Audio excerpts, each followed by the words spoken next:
We're here for another episode of Recovery Talk. Today, we're blessed to have a couple of elite guys with us today. I call them elite guys because they have just finished a one-year commitment with a program that I work for actually here in the High Country. It's called Freedom Farm Ministries, and they're elite because to have guys finish a year, to have 20 guys finish a year-long commitment, I need to take in 100. So these are guys that fit into that 20%. So hey guys, why don't you introduce yourselves? We got Steven and Lucas. Let's get this right between you guys. All right. And today, what I want is to have you guys share some of your, what they would call in the room, some experience, strength, and hope. And a long time ago, I asked somebody, "How do I do that?"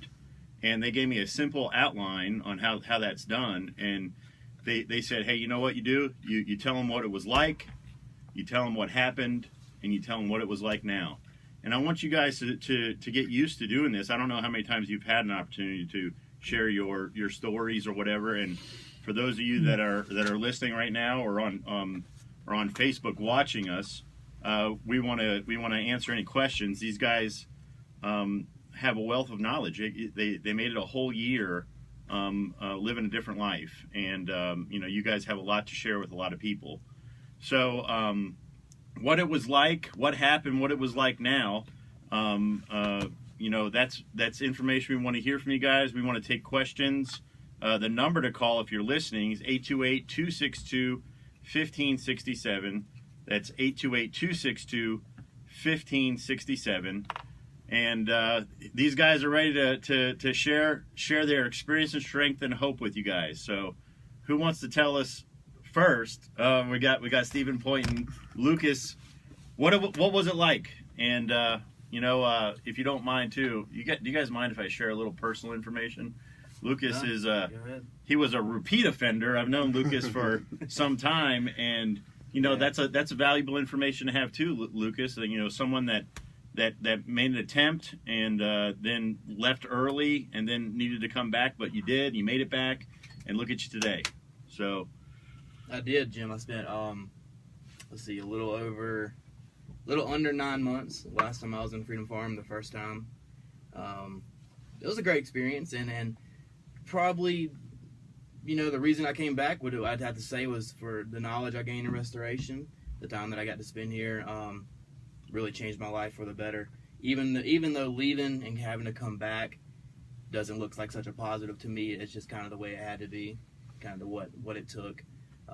To get me to the point that I'm at today. Mm-hmm. So come back, I finished my year, super excited about that, happy, ready to move forward, and thankful for the program and what we've got going on here.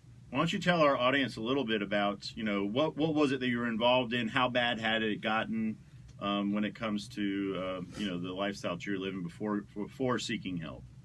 You don't have to give gory details, but just give us a little snapshot of what it was like. Well, obviously it was opiates for me. It was my drug of choice. And I guess it started probably really young age, man. I'd say probably 16, 17. Started taking Percocets on just for fun occasions and stuff like that. And it kind of, and then one day you wake up and you don't feel good. And you're wondering what's going on. And then you take more opiates and you feel better. So the withdrawals start, and from that point on, it's kind of just, it's you take off from there. Mm-hmm. It's not a good experience. It's not, nothing I'm proud of, but at the same time, it could be something that I think God's going to use in the future to help other people move forward. It's my story at the time. Yeah, and I know you're not proud of it, and Steve, I want to hear about what it was like for you, a little snapshot. But you guys got to understand, you're on this side of it now, where people are actually watching and people are meeting you, and they're looking at it and you're like, this guy could never have had a drug problem. I mean, look at you guys. Completely I mean, you're different people. Absolutely. You look healthy. You're working. You guys both work so much. Maybe a little too much. A little too much. Yeah. But Steven's spare time, he's fixing up cars and stuff. I mean, you guys you're living a different life. So people need to know a little bit, and you need to have that little bit of your story ready. It's like, hey, you know what? It was really, because there's a lot of people that, man, they have no hope. So Yeah. And I think for me, a lot of it's not even telling my story. It's just people that knew me before seeing me today can see it.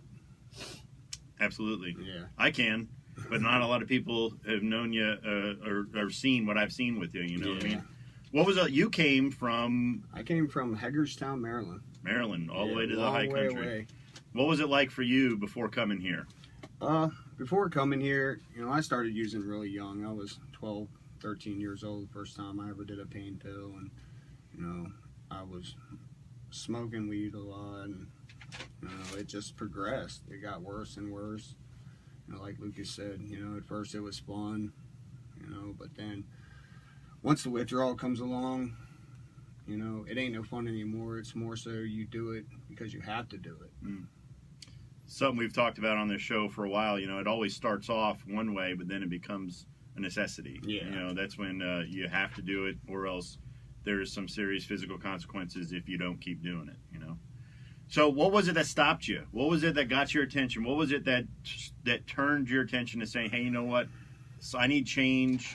Was this your first attempt at people want to know, like, what was it that got you to that point where we really started to experience real change? It wasn't my first time. I have tried secular programs before. I've been to 4 or 5 different programs. I've been incarcerated many times, and I'll get 5-6 months clean, and then I get out of jail or get out of the treatment program, and I'm right back at it again.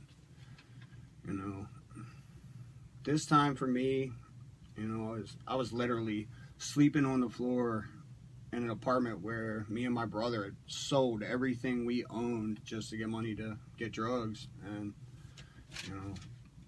it's like I had a spiritual awakening between, to be honest, I was sitting there and I was thinking about my son, and I wondered when his friends asked him about his dad, what did he tell his friends? I hadn't seen him in 4 or 5 months at the time, and it just broke my heart to think that, what is he telling his friends about his dad? And it's just like, it hit me hard. And at that point I realized I needed help, and I reached out to my mother. Terry's with us right now. She's watching. She's blowing you kisses, my friend. And she's been a big part of the show on Facebook, all the way up in Maryland, watching us. What about you, Lucas? I mean, you've been to the farm twice. Did you have any other experiences with trying to get sober? And what was it that really got your attention this time? I did. Including last time and this time, this will be my 5th time in rehab. I've been to other secular programs. I've been to Christy programs in California. Nothing really seemed to grab my attention. What it really took from me, I believe, honestly, was, incarceration, being put in jail before coming to Freedom Farm the first time. Is really kind of what got, really kind of woke me up. I mean, it's not like you don't know that you need help. I mean, you need help, you need the change, but just actually making that move and being able to move forward with it and being forced to have to make a decision. It took me getting all the way to my bottom before I could even consider going, making a move towards recovery.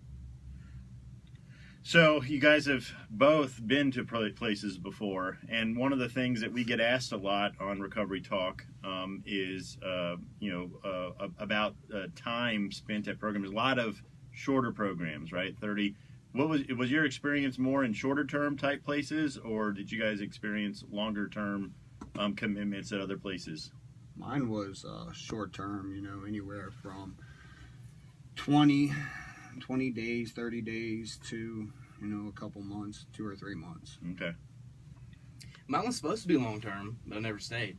Never made it past let's see, 8 maybe after detox. I never made it past 3 days after detox, not including detox. Yeah, even if anywhere a else. really expensive one in California. Even there, because I ate the first 8 days of that, I was in detox, and I left after 11. So being there, I don't want to say I didn't give it a chance, because I gave it a chance by going, but at the same time I didn't give it a chance because I knew I wasn't going to stay when I got there. It wasn't my time. I wasn't ready. I just, you want to be ready, but sometimes you're so sick and mentally that you really don't foresee yourself being able to get better. If that makes sense. So it's kind of like you give up before you start. So being forced to stay in Freedom Farm, I had actually had a negotiation with my parents to be here the first time, it's a minimum of 6 months. I fulfilled that commitment. I left after 8.5, close to 9. And in my head, I left. I was good to go. I felt like I was ready to move on. But I think one thing I was overlooking was the commitment I'd made, not only to the Lord, but to my parents and the program, to be here a year. So I regret leaving early, and I think that kind of had a negative impact on me. But it brought me back here, and I was determined from the day I got here to finish my year. Now you did. Now I have. 828-262-1567 is the number to call if you'd like to call in and talk to these guys, even congratulate them. We want to say hi to Brian down in Florida. Brian, he's saying hi to you guys. Patty Townsend, she's Chris's mom and is always very supportive, and there's Chris watching us too. But we're going to take a break. We'll come back. Is it time to gear up and get outside? WATA. Okay, they hung up. They'll probably call back when you come back.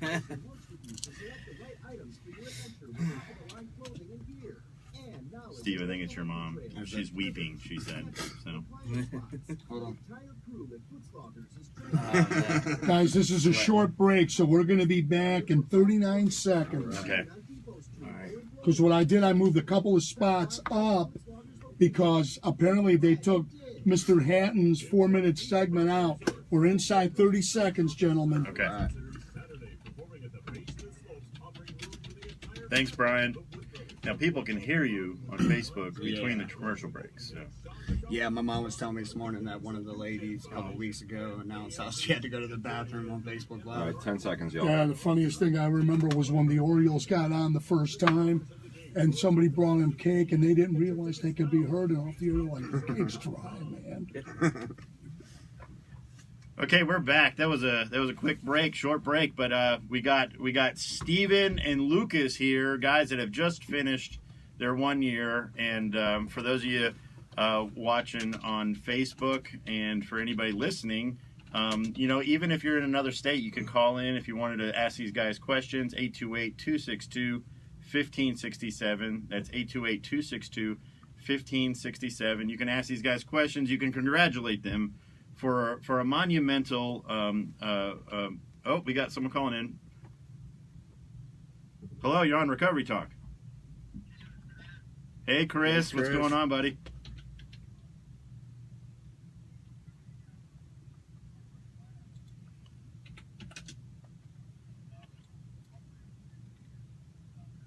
Thank you, Chris. Chris. For those of you watching on Facebook, this is Chris Townsend. He's been on 2 of the shows. Chris, is today your year? Oh, Today's a year for Chris. So we actually have a group that all went up and went through the program together and finished strong together. Just a couple days off. But congratulations for you. I know that your mom and dad are thrilled, Chris, and we're thrilled to have you working with us up here in the High Country and Recovery, buddy. Thanks, man. Chris. So, guys, came to a program, came to Freedom Farm, and you probably had all kinds of expectations rolling around your mind. Tell us a little bit about what that was like. Coming in, fears, encouragement, whatever that was going through your mind, just getting through it. Tell some people out there that are really wrestling with, hey, man, a year of my life. I'm a big proponent of longer-term recovery places because it's just a simple fact people need time. Oh, we got another phone call. You're on Recovery Talk. Oh, that's fine. You're live, Patty. How are you doing?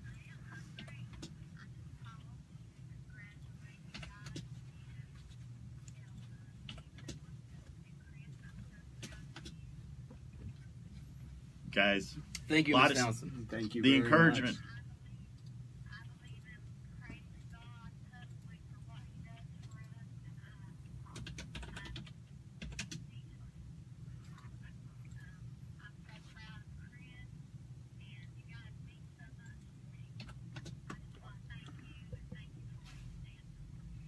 Thank you for calling in and sharing that encouragement, Patty. This is what makes working in this industry for me. These are the highlights. This is what keeps me going. You know, seeing guys finish. I mean, obviously, I have a passion for it. My life was riddled with bondage of substance abuse for years, and I was set free. And I love other men. And look, you guys see what's happening to your families. You see what's happening.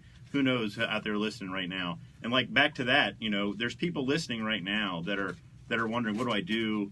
I can't give up a whole year of my life. I don't know if you guys went through that. I did. I was like, Yeah. a whole year, man. was You know, hard for I was me. 35 years old. It's like a Yeah. year, you know. Mhm. So tell us what was going through your mind when you first came up, and tell us what that was like.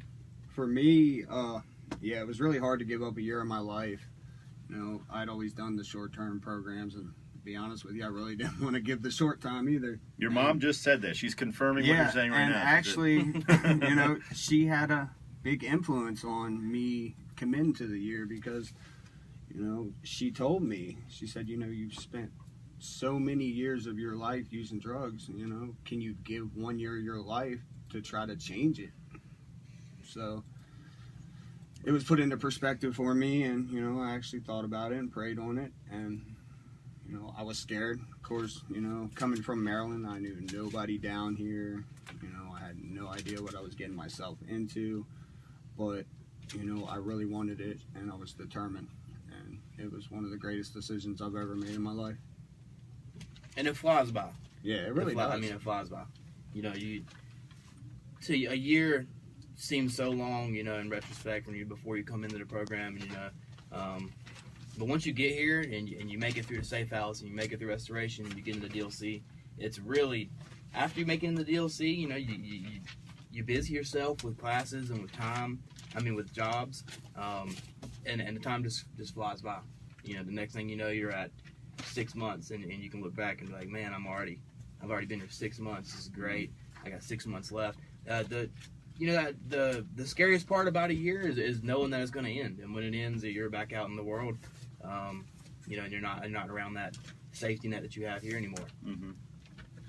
Well, not everybody has to leave on the day of their year like you Yeah. did, Lucas. But we just asked for a year Well. commitment on the front end, so that we have something that to bring to people when they start struggling with those ideas. Like, you know, you made it, like you said, 11 days, 13 days. It's like, hey man, you know, you committed, and we used that with you. We had a nice conversation about you, and I think I honestly told you. I honestly told you. There's nothing magic about 12 months. There's nothing magic about 365 days.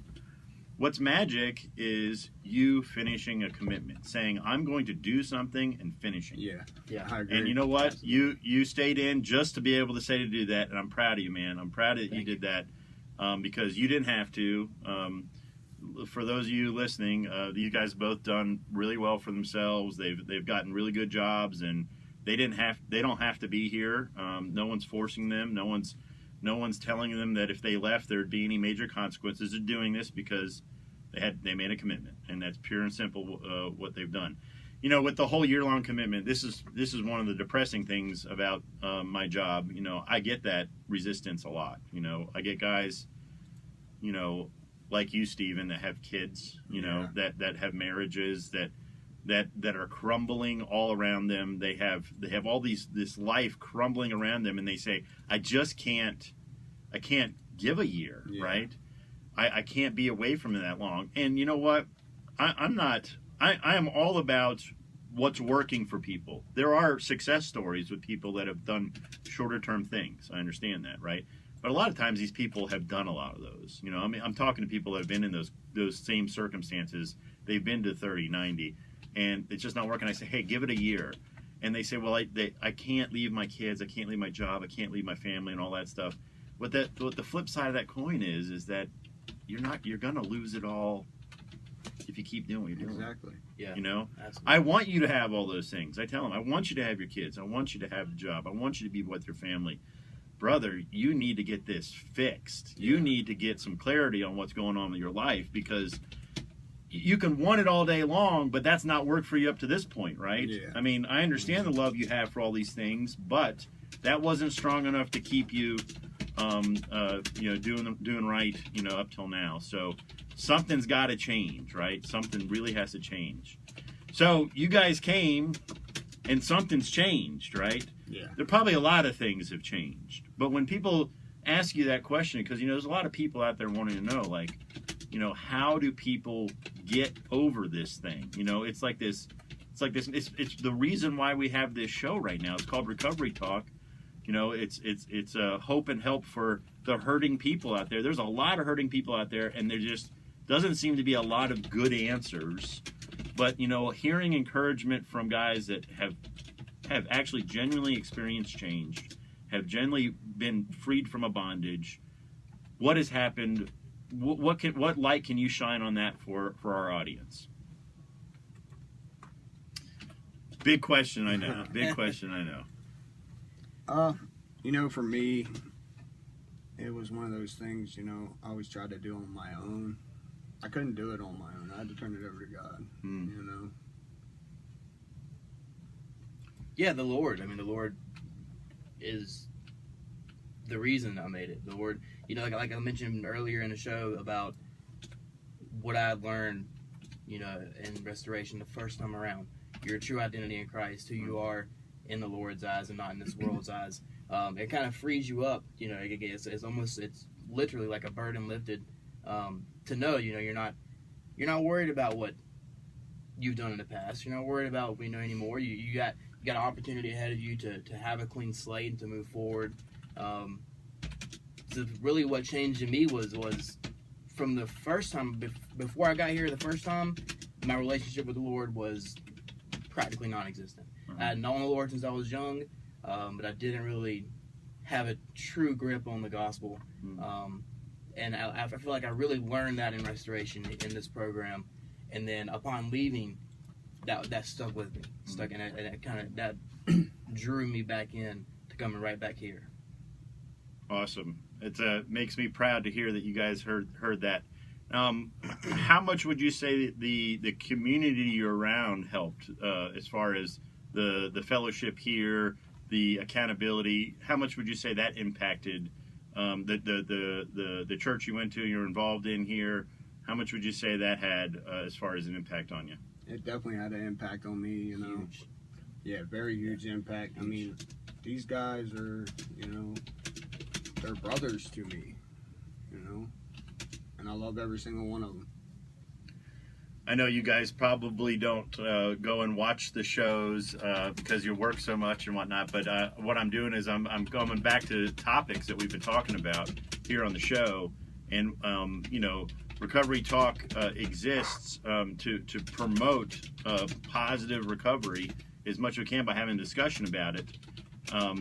All based on the premise that I don't think anybody's got it figured out as far as the mainstream recovery world. So I want to speak to people that are searching, that maybe don't know the Lord. I want to speak to people that are searching and thinking about going to a program of some sort. But one of the main things that always seems to be highlighted is community. That is a good place to get started. And for me, community works really well, but it can only take you so far. Yeah. Once you're in that community, you got to learn how to navigate life. Yeah. And that's where I would say that the gospel is the only thing that gives me the answers on how to navigate life. Does that make sense? Yeah. I hope it makes sense to you guys now, or else we haven't done our job here. I think a lot of of getting sober and staying sober. A lot of it has to do with learning how to cope and learning how to deal with stress and relearning how to deal with problems and issues that are going to arrive in life that you're going to come across. because our old way of dealing with that was using and turning back to that drug.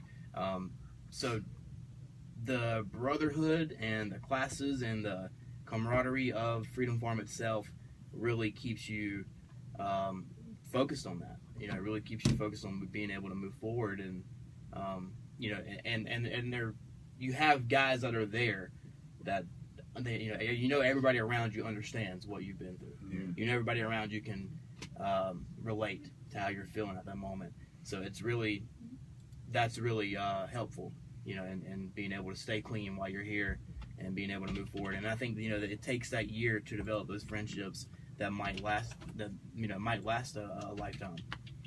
So we're coming up on another break. We'll be back with these guys. You got questions, give us a call. You can ask on Facebook Live also. Going into the news, guys, you got a break. AM 1450 and 96.5 FM. WATA, boom. I don't know. Coming up to 11 a.m. 3, 2, 1. News. I'm Mike Riley. The Justice Department's in-house watchdog is expected to release later today a much anticipated report. Let's get rid of 18 this. months in the making about the Let's get rid of this. Pastor Dixon, how you doing? Hillary Clinton's use of a private email server. CBS's Paul Reed is at the White House. Will absolutely be examined in this report, and I am told that God almighty, how much are they going to crucify Hillary Clinton? Does anybody even care about that? Because we're definitely praying for Darren. Kroger will shutter all stores in the tri-area of North Carolina, a move that will affect about There's my I don't son. think I could do anything about the shelves in your OCD. Sorry. Apparently my son's watching. Is he? Yeah. Awesome, man. He said "nigh" instead of "I." Oversaturated market. Discounters are coming to town, to the country, all is real.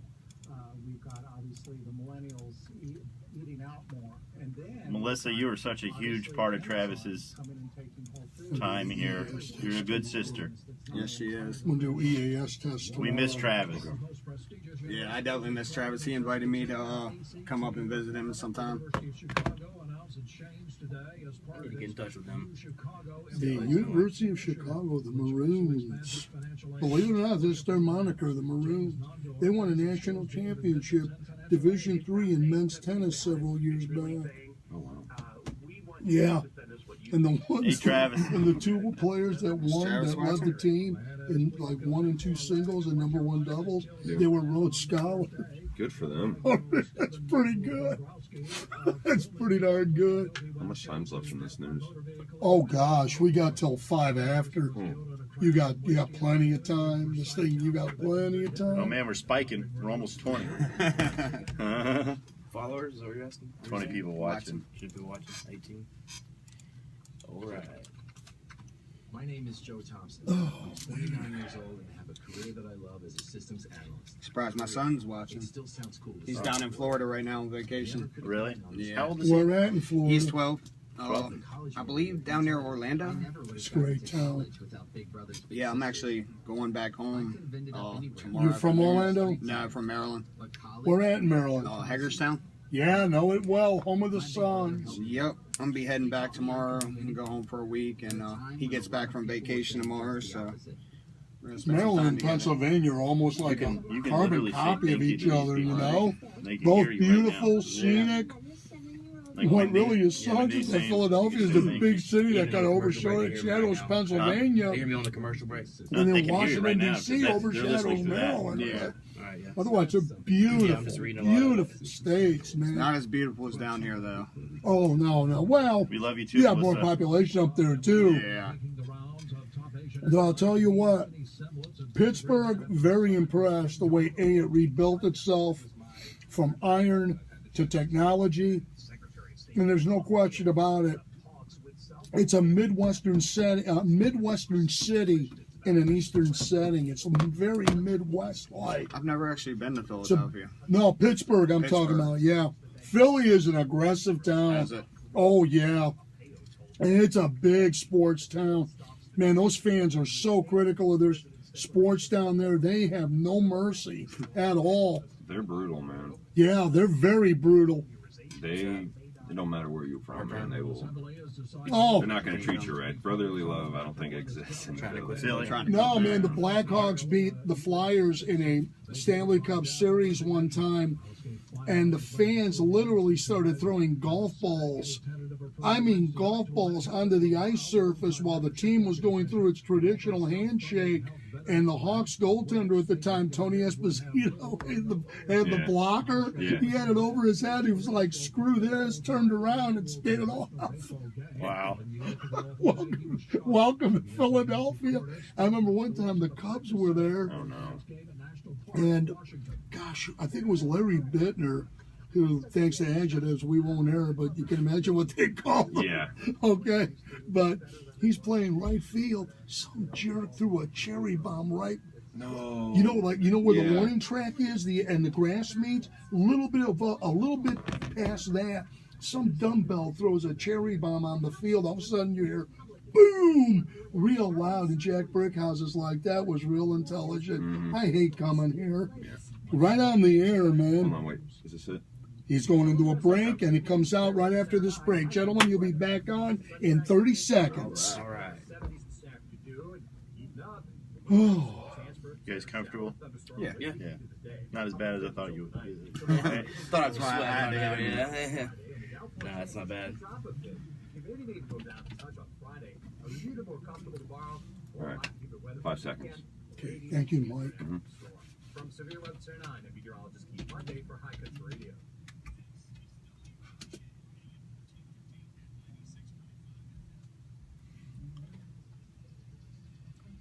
How'd you get that down? Can you take it down? Mike. What about it? Like to get like a fuller screen. All right, we're back with Recovery Talk, Hope and Help for the Hurting.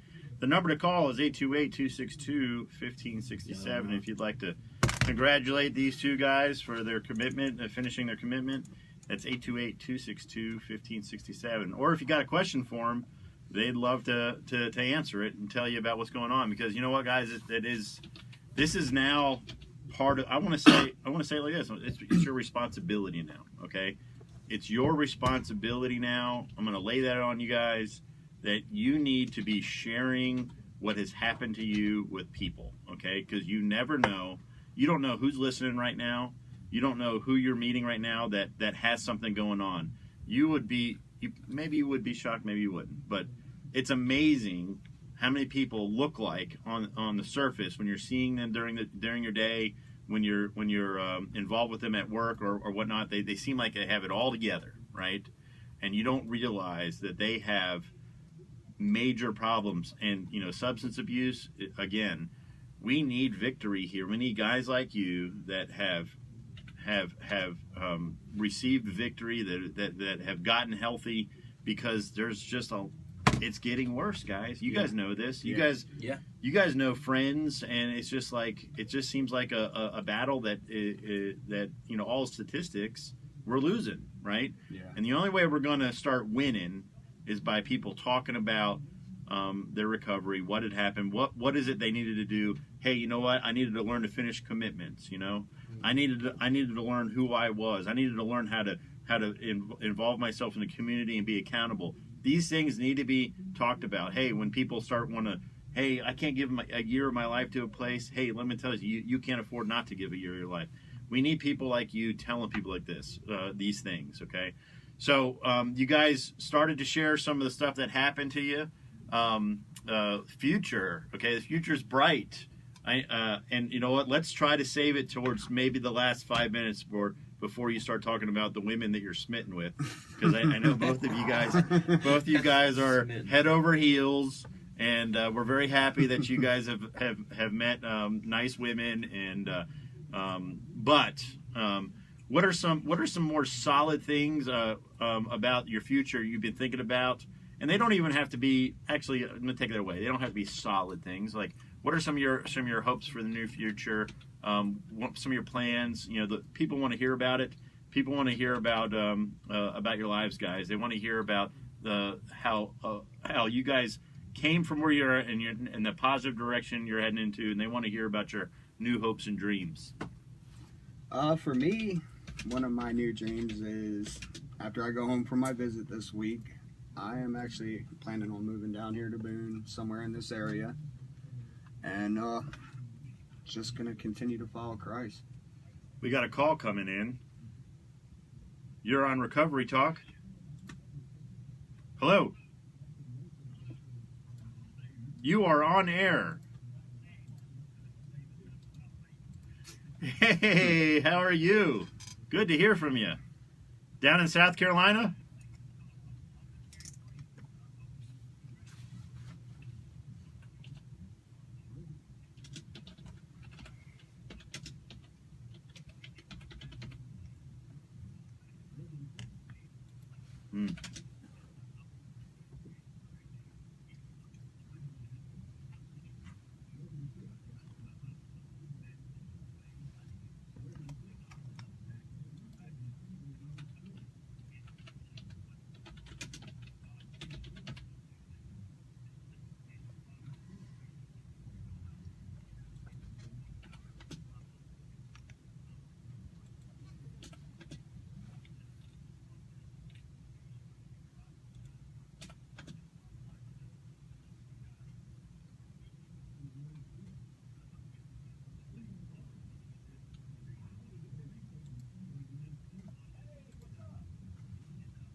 That's right. Amen.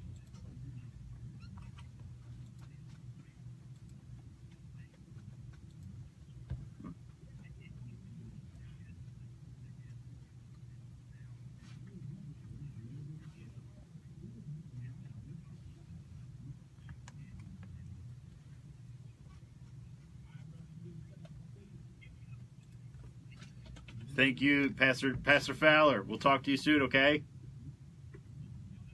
You too. Love you, brother. Those of you on Facebook, I know you can't hear, but that was Pastor Fowler. He's actually commenting for those of you guys that are on Facebook. He's on here commenting. But his journey in recovery, Freedom Farm was a part of it almost, 10 years ago. And he comes with his mother, Diane, and sometimes brings other members of the family, but they make a commitment every Christmas to come up and spend. You remember him? Yep. You guys now you know who I'm talking about. Mm-hmm. So he comes up every year from South Carolina, and they bless us at Christmas time. They bring presents for all the guys that are here because they just kind of relive a moment when Travis was one of the first groups here on a Christmas, and there was I think 6 guys. And his mom came up here and brought them a little Christmas love because they were going to be alone. And they've just done that as a commitment every year. Again, back to like I was saying, responsibility. This is something that he and his mother have put under their shoulders as a responsibility, a commitment that they continue to do every year because, it blesses other people. Everybody remembers every year and when Travis comes, Yeah, and it gives all us guys hope, Yeah. And you guys have that hope to be giving out to other people. You need to understand that. You need to be sharing it with other people. Again, I want to lay that heavy responsibility on you because there's a fallen world out there and people are just in a desperate need of help. And you guys are, like he just said on the air, beacons of hope. Pointing people to that freedom. So yeah, and it's funny because my mom had just made a comment not too long ago. The reason or the way I found this place was actually through someone who had gone through the program. His name is Bill, and I'm not sure of his last name. Bill Bruce, I think. I believe that may be it. He does a program in Hagerstown. No. The leader. I know exactly what you're talking about now. Yep. Yeah, he Bill pointed Johns. me in this direction and gave me hope. And I feel like I've given hope to, well, I at least know I've given hope to my brother. Me and my brother used together a lot. We struggled together, and after about 6 or 7 months of me being here and him seeing what the Lord has done for me, it gave him hope to come here. Terry, you're right. Pastor Fowler, you didn't take up too much time. We loved having you call. Bill Johns, you just brought up a fond memory. Bill Johns. Bill, I know he wouldn't mind me telling about his little story, but Bill was an extremely successful guy and lost it all. Yeah. And were you here with Bill? No, I don't believe so. No. No. So Bill came here, and he was in his. Man, I don't want to misrepresent him, but he's like an older gentleman. Yeah, he's an older gentleman. He's like probably close to 70. Yeah. If not. Hmm. And he came here with a whole bunch of ruffians in their 20s and 30s, and he stayed. And he did a commitment, man. And he is the reason why you came here. Yeah. And he's also a reason why your brother is here currently right now. We're praying for your other brother that needs to come here. But your brother Daniel's here, and he's doing really well. He was excited to hear that you were going to be on the radio today. I just saw him before coming here. He's actually serving at our thrift store right now. But this is how it works, man.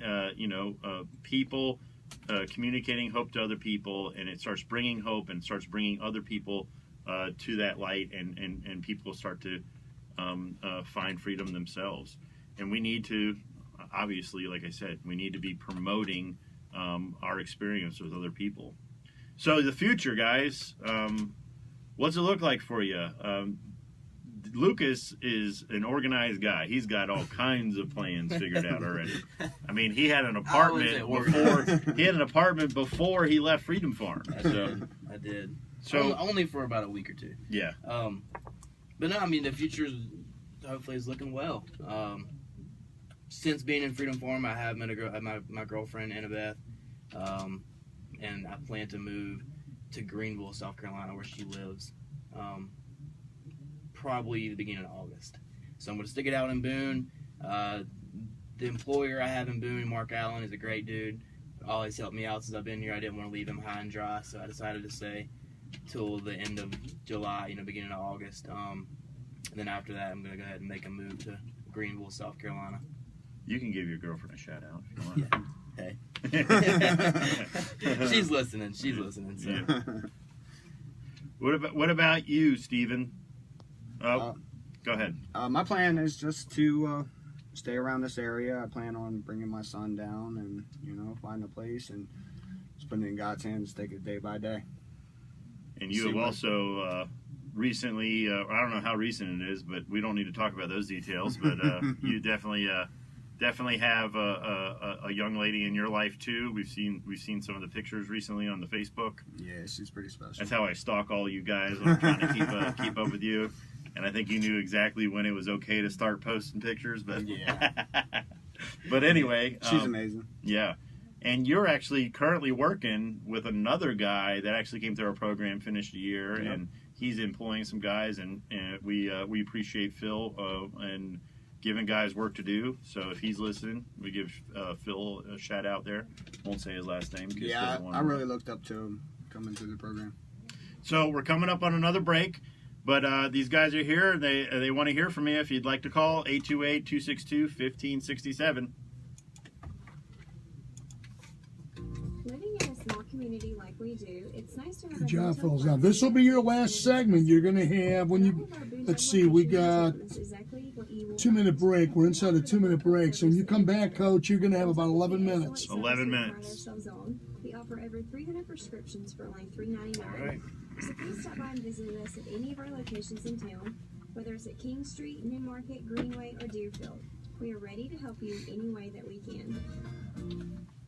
Are you experiencing burning, tingling, numbness, or pain? There's no need to suffer. That's my sister. Center of Boone provides a physician-administered proven neuropathy treatment that reduces or eliminates symptoms for more than 4 You guys, people. honestly, you don't even have to type hi. They can see you. You can say hi to them. Hey. Hey, buddy. Love you. Imagine that for yourself. Call now for your free consultation and exam. 828-265-3668. That's It's a little lagged, but It is, yeah. they will hear you and whatnot when you respond to what they're writing. Steve Matthew, I can't wait to see you tomorrow or Saturday. Gonna do a lot of fishing and swimming. My son loves to fish. Oh yeah? Yeah, I went out and bought this little rubber boat this past weekend, and I'm gonna ask him to see if he wants to bring some friends and go out and put it on the lake. Here we go, guys.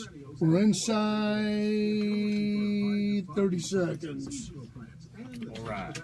This is the place for you. Don't forget, they also specialize in landscape and There's hardscape Cody. design and installation. Visit Mountain View Nursery Cody. and see why half their customers come from Boone Is and he? Blowing Rock. I don't know why some of the people. I don't know. I made a new Facebook, so I'm not friends with a lot All of right, people. 10 seconds, y'all. 10 seconds.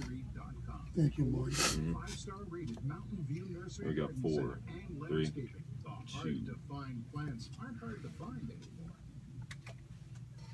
We're back with Recovery Talk, hope and help and hope for the hurting. Still getting used to this. I'm still making rookie mistakes, but we're in our final 10 minutes with the guys, and I'm going to tell you, the audience out there, we don't get guests like this very often. Like I said, out of every 100 guys that I have come through Freedom Farm, I only get about 20 that will actually finish the commitment, and that was a number from last year. Thought about having a reunion for alumni. Yes, that would be a great idea, Melissa. Maybe you would like to help organize that.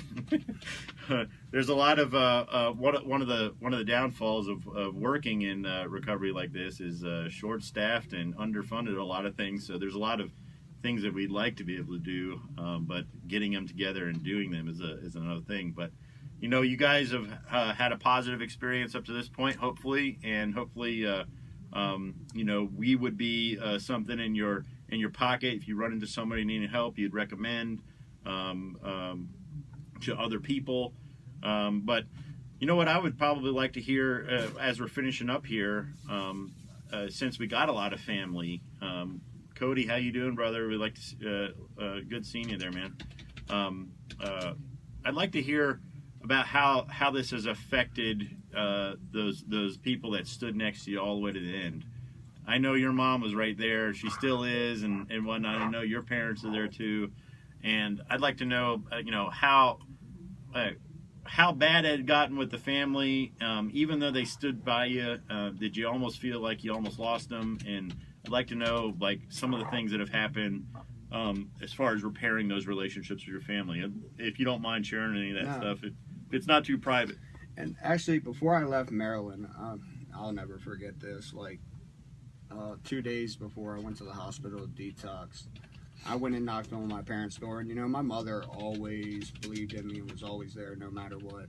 I just had to reach out to her.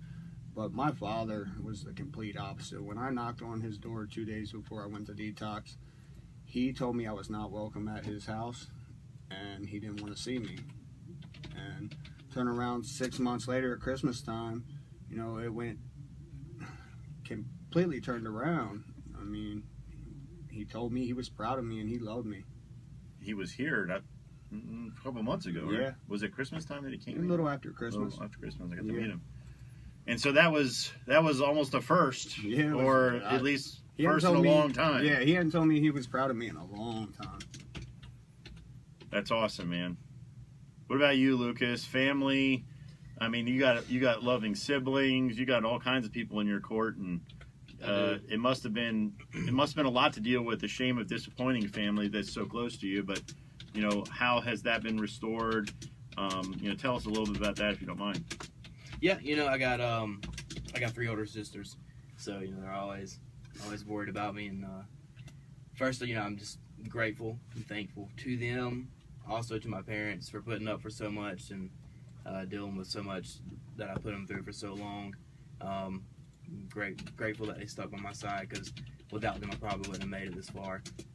So it was really hard on them, man. It was, you know, ironically, the people that are closest to you are the people you hurt the most. You know, and it's not really because you want to. It's not because you plan to. It's just because that's the way things kind of work out. As an addict, you know, they're vulnerable, and you might seek out to take advantage of that when you're in a mindset of helping yourself and only yourself.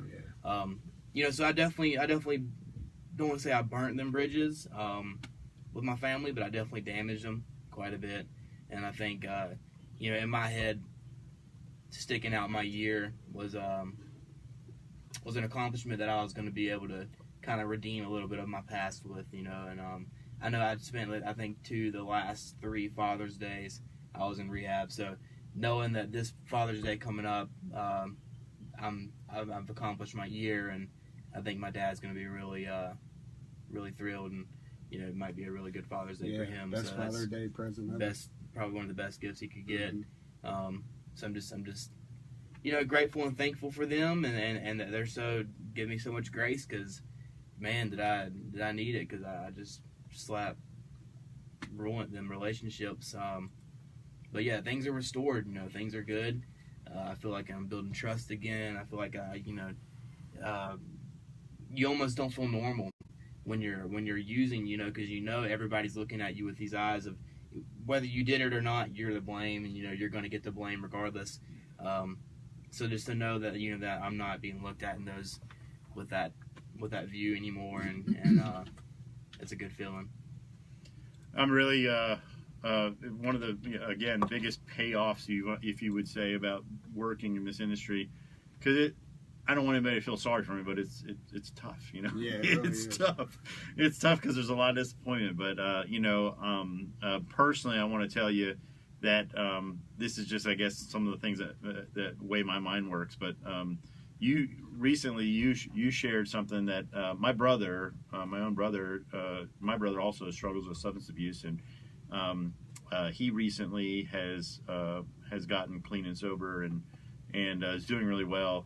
And he's been recently doing something that I related to you, and you doing really well. And this might sound funny to you, but when you bought this vehicle and you started to spend all this time kind of cleaning it up and making it newer and making it shiny, and you did a lot of work to it. Yeah. That just really shows me someone that's their priorities have shifted. Because when someone is living that lifestyle, you just don't have time to do things like that. There's no time, there's no money. So it's one of those things that I see. It's like, this guy's doing all right, man. Phil also, he's saying, glad to have you participate, man. We just mentioned your name a minute ago. Yeah. So you came in a little bit late, but I was really encouraged by seeing you taking pride in your stuff and fixing up your vehicle. And Lucas, the audience doesn't know this, but you. Did you already give it to your dad? Yeah. Okay. I did actually. Yeah. All right. So I knew about this because we're going to be in. My sisters are going to be in Florida this weekend, so I didn't want to make a mistake and spoil a surprise, but you just made your father. Why don't you tell us what you just worked on and made your father? It's a Ford tailgate bench. Cool. Took I think it was a 48 Ford tailgate, had it painted. Put some reclaimed lumber and put together a bench as a Father's Day present for him. So I think he's really happy about that. Didn't you get some pointers from our own Justin Parker? I did. That worked for Got a little help radio from here. him. He helped you out with that. He did. But these are great things to see, man. You guys, your focus is on other people. Your focus is on your family is stuck by there, and you don't need to. You don't owe them anything, But it's nice. It's so nice to see you guys, interacting with your families again and doing nice things for your family. Terry, your mom, she can't be a bigger support. It's so awesome seeing families support Freedom Farm, this show, and whatnot. And it's great having you guys here with us today. With all this talk about families, I was just reminded about a little story. If you guys don't mind, I'll share a little something personally. My mom, she was not quick to trust again. Okay, so I had been up here for almost 4 years. 4 years I was up here, and one of the things I used to do in order to, when I got into a bind, I needed quick cash. I had a graduation present. I don't know if I've told you this story before, but I had a graduation present, which was a Benelli shotgun. When I graduated college, and it was like a $1,600 shotgun.